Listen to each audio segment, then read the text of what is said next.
बोलो श्री रामचंद्र भगवान की जय। त्रिभुवन के स्वामी रामचंद्र जी को अयोध्या के सिंहासन पर विराजित देखकर देवताओं ने नगाड़े बजाए। नबधुंधु विबाजहि विपुल गंधर्व किन्नर गावहि, नाचहि अपसरा बंद परमानंद सुर मुनि पावहि। भरतादि अनुज विभीषणागद हनुमादादि समेत ते गए छत्र चामर व्यंजन धनु असि चरम शक्ति विराजते।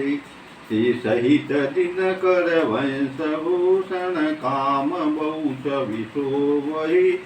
नवयंबुधर वर गात अंबर पीत सुर मन मोहि। मुकुटांगदादि विचित्र भूषण अंग अंगनि प्रतिसजे। अभोज नयन विशाल उदय भुज धन्य नर निरखति जय। आकाश में बहुत से नगाड़े बज रहे हैं और गंधर्व और किन्नर गा रहे हैं। अप्सराएं झुंड के झुंड नाच रहे हैं। देवता और मुनि परमानंद प्राप्त कर रहे हैं। भरत लक्ष्मण और शत्रुघ्न, विभीषण, अंगद, हनुमान और सुग्रीव सहित क्रमशः छत्र चवर, पंखा, धनुष, तलवार, ढाल और शक्ति लिए हुए सुशोभित हैं।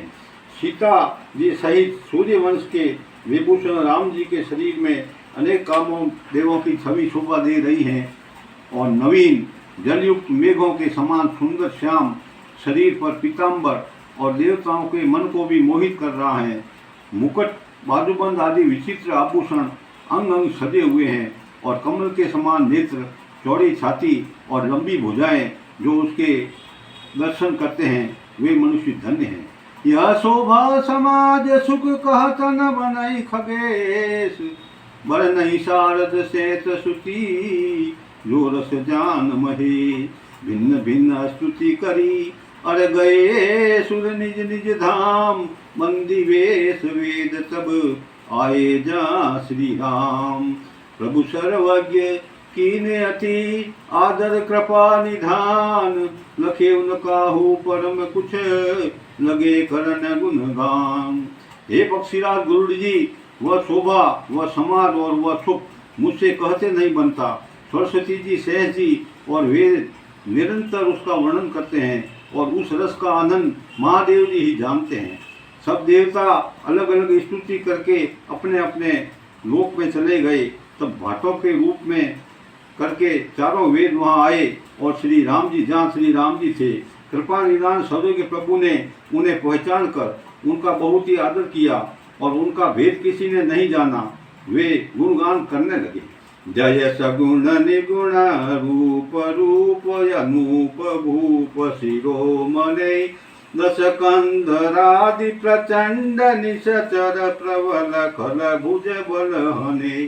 अवतार नर संसार भार विभाजि दारुण दुख दहे।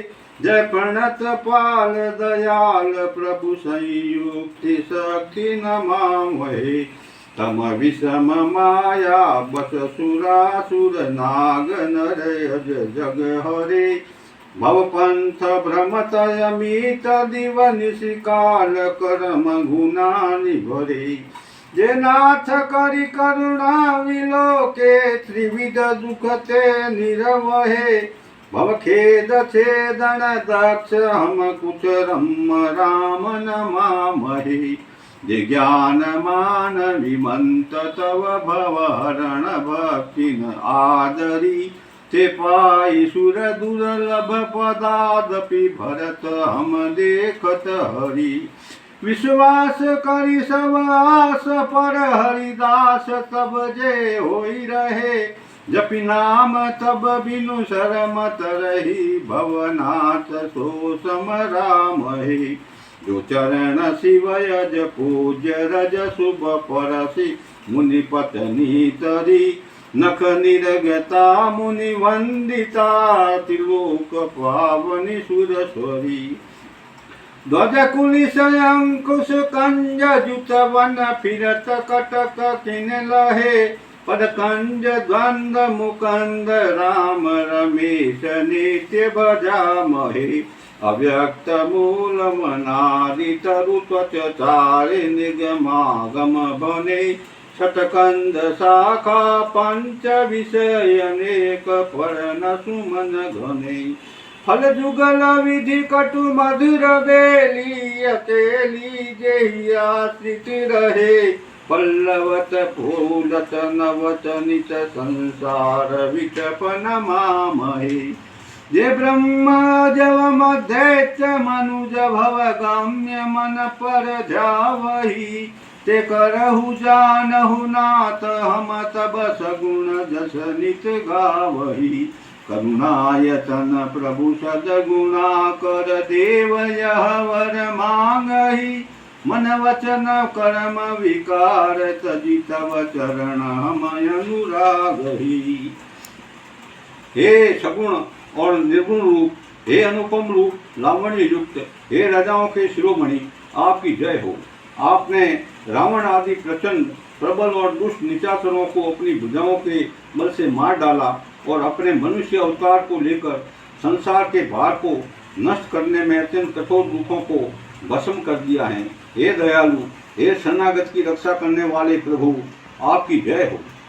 मैं शक्ति सीता जी सहित शक्तिमान आपको नमस्कार करता हूँ।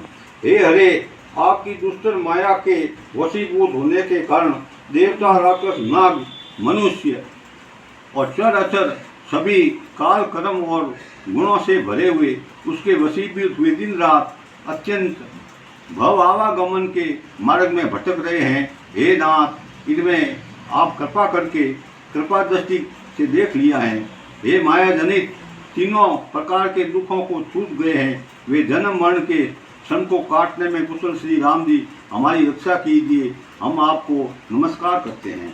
जिन्होंने मिथ्या ज्ञान के अभिमान में विशेष रूप से मतवाले होकर जन्म मृत्यु के भय को हरने वाले आपकी भक्ति का आदर नहीं किया है। हे हरि, उन्हें देव दुर्लभ देवताओं को भी बड़ी कठिनता से प्राप्त होने वाला ब्रह्म आदि के पद को पाकर भी हम उस पद के नीचे गिरते देखते हैं। परंतु जो सब आशाओं को छोड़कर आप पर विश्वास करके आपके दास हो रहते हैं, वे केवल आपका नाम ही जपकर बिना ही परिश्रम से भवसागर से तर जाते हैं। हे नाथ, मैं आपका हम स्मरण करते हैं।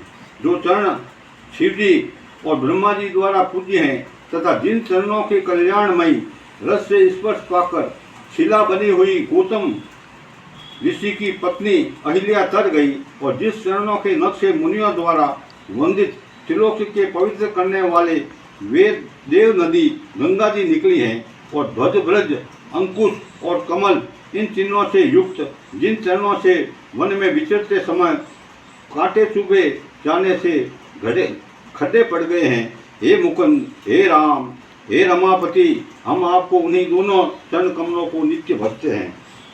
वेद शास्त्रों में कहा है कि जिसका मूल अव्यक्त प्रकृति है और जो प्रवाह रूप से अनादि है और जिसके 4 त्वचाएं, 6 तने और 25 शाखाएं हैं और अनेक पत्ते हैं और बहुत से फूल हैं, जिनके कड़वे और मीठे 2 प्रकार के फल लगे हैं, जिस पर एक ही बेल है और उसी के आश्रित रहती हैं, जिसको नित्य नए पत्ते और फूल निकलते रहते हैं, ऐसे संसार स्वरूप वृक्ष विश्व रूप को प्रकट आपको हम नमस्कार करते हैं।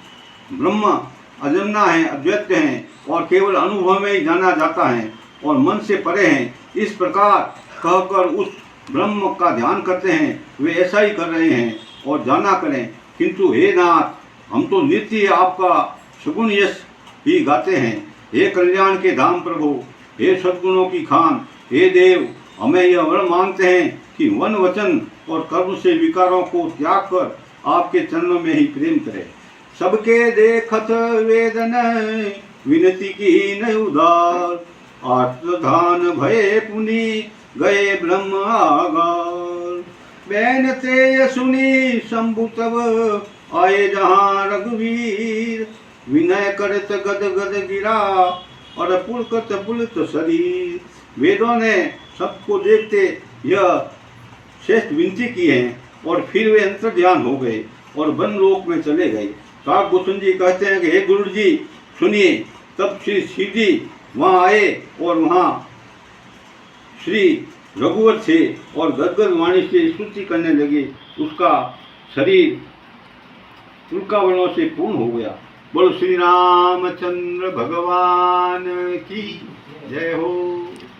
बोलो रघुनाथ जी महाराज की जय।